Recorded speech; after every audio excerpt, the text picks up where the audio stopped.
Hey there, it's JohnBerry555 and welcome to my full review of The Mandalorian Chapter 22, Guns for Hire. So this is the 6th episode of the 3rd season, and let's take a note at the title, Guns for Hire. It's not The Mandalorian, or The Child, or The Heiress, or The Convert, or The Apostate. No, it's Guns for Hire. There's no The in it. I can't remember if any of the other episodes in seasons 1 and 2 had a similar title, but I think it does fit because this episode kind of does break a little bit from what's going on. It's basically the plot of the episode is Bo-katan's basically meeting up with Guns for Hire. Very simplified, but basically she's trying to regain leadership of the Mandalorians who once pledged loyalty to her, who are now mercenaries or Guns for Hire. We see them acting as Guns for Hire in the beginning, where they retrieve a Mon Calamari prince who ran off with his quarreling girlfriend. And sure, because of who's paying them, they just do it, even though probably the right thing would have been just to let them live their lives. But they're going based off of who's making more money, or who's giving them more money, I should say. So their loyalty is being paid for. They don't have any other loyalties. And I have a feeling we're going to see with that develop, maybe them realize that, hey, we can be Mandalorians, proper Mandalorians or something. I don't know, but it's setting up how these Mandalorians are behaving at this time. In fact, this episode does portray some contrast to this group of Mandalorians and the Children of the Watch, kind of extra through what we already see.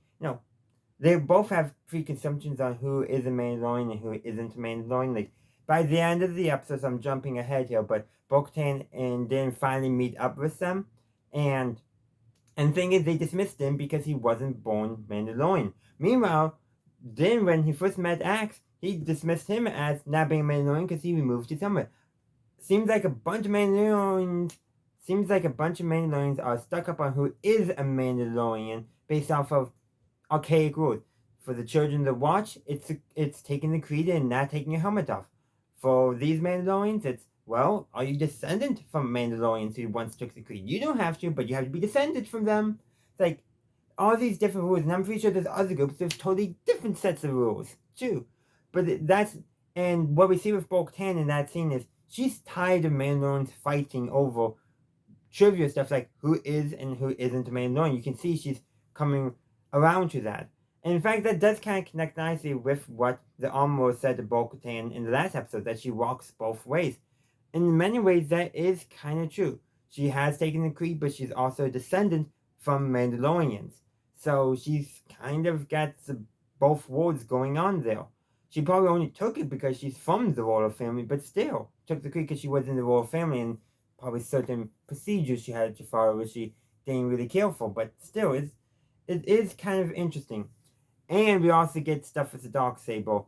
And this is, so Din does give Bo-katan the Darksaber using the logic that many of us have dismissed as, that's now how the Darksaber works, the idea that, well, whoever defeated the person who defeated, kind of feels like an Elder One rules from Harry Potter. I really don't care for that as much, but at least with the Darksaber, it's not something that can never be won in the mist, so at least that's a little better. But I think what it is showing Din is not going to be the Mandalorian, or more accurately, he's not going to be Mandalore. I think that's still going to be Grogu, but he's too young at this time, so somebody needs to be in charge. But what is all the other Mandalorians accepted that sure, Bo-katan didn't need to win it from Din, but since Bo-katan defeated who defeated Din, it works, even though that person never claimed the Darksaber, which that could affect it, but Din does not mention that. But I think what's important to note here is the most major elements in Bo-katan's story is happening to her. She's not affecting the plot. She's like a Disney princess, for crying out loud, especially the early ones where the plot happens around them and they react it. And I think that could because Bo-katan is still depressed. When we first saw her this season, she was sulking. Like, put a pint or so of ice cream and have her spooning it, and like, yeah, she was acting depressed. And I still think she has not come out of her depression yet. She's still just going with the flow, for lack of a better term. She wouldn't have rescued Din if not for Grogu. Sure, she took action during the rescue and did affect the plot a little bit, but would she have gone there if not for Grogu? And same thing, would she have inadvertently join the children in the watch, if not for Din taking her there. What now? Granted, I think this is the one element where she did take charge, where she did affect the plot. When Paz's son was taken by that pterodactyl-like creature, and she steps up and creates a mission, leads a mission to rescue him. Like that's when she took control of the plot. But then, when they after they liberate Navarro, sure she's involved in doing stuff, but plot-wise she's being affected by it. Then the armor tells her to take her helmet off and go reunite Mandalorians. Well, she didn't make that decision. She was told to do it. And again in this episode, when she got the Darksaber, she was given it to it. Except for when she took control to rescue a foundling, she has not made any choices that have advanced the plot. She's made choices because of other people, other characters and events advancing the plot, but only one has she truly advanced the plot. Rescuing a foundling. Protecting. That is what I want to take away. That's what I'm trying to say here is that's the only time she took initiative, she had agency in the plot. All the other times the plot's been happening to her. And that's, I don't know how I feel about that, but I'm liking it because, well, in some ways, like, why is the female lead the one who the plot is happening to? But I don't think it's because she's female, I think it's because she's depressed. And I think her journeys through this episode, or through the series, is her learning to take agency in her own story once again. Because she challenged Axe to leadership of the fleet that she had previously gathered and lost control of. She made that choice.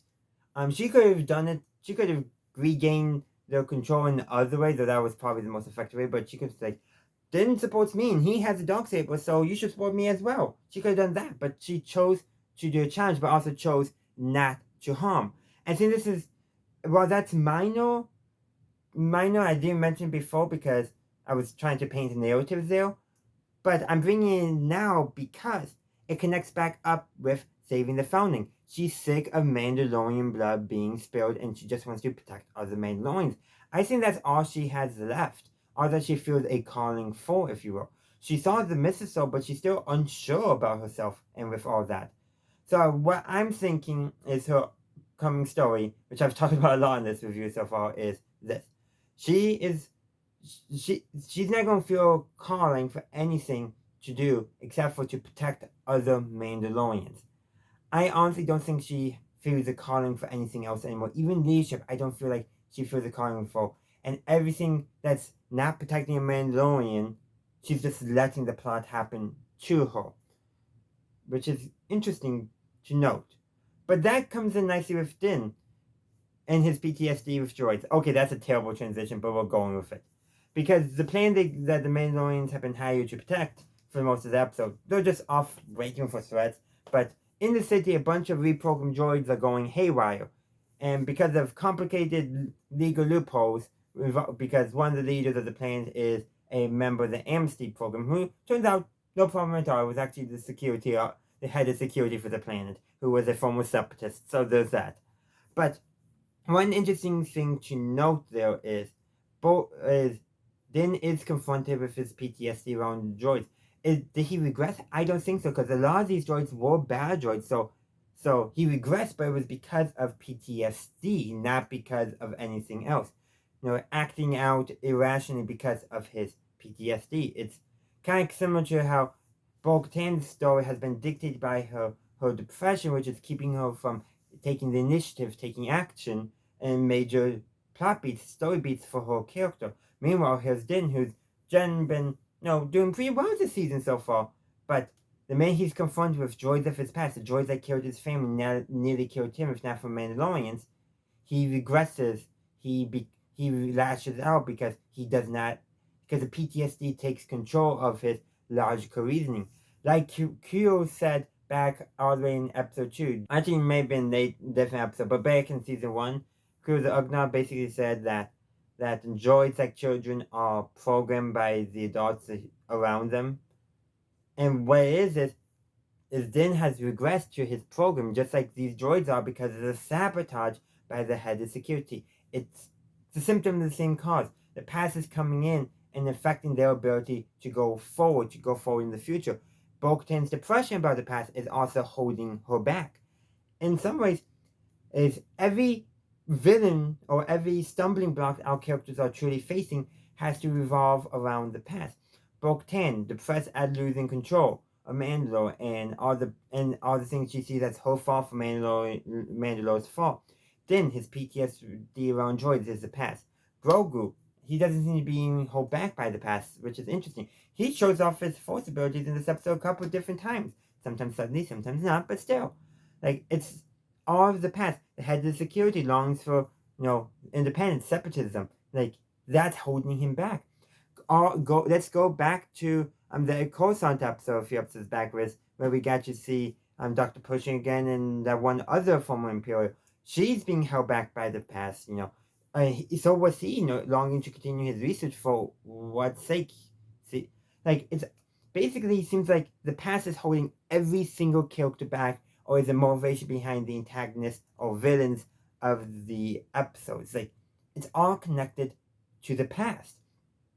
And I think what it is we're exploring this concept specifically among Mandalorians, but we're seeing the past somehow, a character beholding the past, or if the past affecting them, bringing it forward and affecting them in the future. Like, the former Duchess of the planet, well, she's an elected Duchess now, and then her husband, who's a former Imperial who's under the Amnesty program, they're not held by the past. They fell in love, married, and also created a direct democracy. All they have to do is administer the planet, but the citizens are basically in charge of making policy and making laws, and they just get to, well, except for when they're administrating the laws, they just get to relax and have fun like they would normally do, because this planet is not being held back by the past, but everyone around this planet is. The reason why this planet seems so tranquil is because they're not being beholden to the past. Yes, the past is a part of them. They're using the old droids to help them, and we find out by these droids that they don't mind doing the work because they want to do the work, and they don't want the jobs taken by humans. Actually, I do quite like that. I kind of start to reverse on the fears of humans and organics. Always afraid in most sci-fi of droids and robots taking over their jobs, but here the droids are afraid of humans doing the exact same thing to them, which is kind of fascinating. But essentially, they're worried that these malfunctions that the head of security that we find out later causes will cause them to lose their purpose and they'll be scrapped. It's kind of interesting to note those things, but these droids, most of them are not being held back by the past, so they're happy working. They want to work. But a few droids, because of the reprogramming based by the chief head of security, cause them to regress to the past, cause them to lash out malfunction, causing problems. See how this is all connected? It's all about people who are letting the past control them, or letting the past control them in some fashion. That's what all the roadblocks seem to be leading to this season, or in this season. So that is something interesting to know. I could talk more about the episode, but I think there's one last thing I would like to mention before I close out this review. Grogu. So during this episode, he hangs out with the Duchess and her husband the entire time, who are apparently played by celebrities. Same thing with the head of security. I didn't recognize them. I'll tell you that much. But what I really liked about this at the very end, actually not at the very end, but before that, he's showing off his force. He feels comfortable. He helps the Duchess win a game using the force. Don't know if she realizes it, but still. But at the end, I think she might, because she knights Grogu. So Grogu is now technically a knight. Not a Jedi Knight, but still. But what I really like about seeing is Grogu being knighted in some form, because he is both Mandalorian and Jedi. And this knighting, while not being knighted as a knight of the Jedi Order, is still a knighting, so he can call himself a knight. Like, that does tell me that he's probably going to get his first piece of Mandalorian gear or helmet or something soon, because I think it's showing that he's going to be like Bo-Katan, walking two ways. Bo-Katan's walking both ways of being Mandalorian, but I think Grogu is going to walk both the ways of Mandalore and the ways of the Jedi. And that's why I do think that Grogu is going to be Mandalore someday. The titular Mandalorian is Grogu, but he's still too young. So we're seeing these elements of Mandalorians in characters around him. Bo-katan is the leader. She just needs to get over her depression of revolving around the past. Din is the soldier and the caregiver. Like, it's all, like, all the different aspects of Mandalorian society that Grogu, I think, will come to embody are being presented in all the different characters around him. And Bo-katan and Din are being the primary role models for him, but I think that's a good thing. But even the other Mandalorians as well. But we gotta wait to see for how that develops. Actually, I was going to end my review here, but I just remembered something else. When investigating the droid malfunction, they go meet with the Ugnaughts, who seem to be like the only people who are actually doing regular work. But because of Din's experience with Quill, he knows how to talk to the Ugnaughts. You know how there's always a show distance, and you don't insult their work. And because of that, they were able to get a lead on what's going on. And all because of everything that Din learned way back in season 1 with Quill. And he even mentions Quill by name, so I do appreciate that. It helped show that those events affected him in a positive way. Quill is also the one who taught him to be diplomatic with the Jawas, which, speaking of, later on when he had to communicate with the Tusken Raiders in both the Marshal and the Gunslinger, I believe those 2 episodes, would he have been able to do it without learning that diplomacy is the way to go from Quill? It's kind of an interesting thought, but that's actually where it comes back to his PTSD with droids. He fails to do diplomacy with the droids because of his PTSD, and how his PTSD with the droids is that past holding him back. It's kind of interesting there. See, I was able to connect this all back up. But that's where I'm going to end this review. But let's keep the discussion going. Let me know your thoughts on the episode in the comment section down below. Also, if you haven't done so already and you did enjoy the review, please be sure to give this video a like, upvote, and share. And also consider subscribing to stay up to date on all that I do. And also ring that bell so you can be notified of my new videos.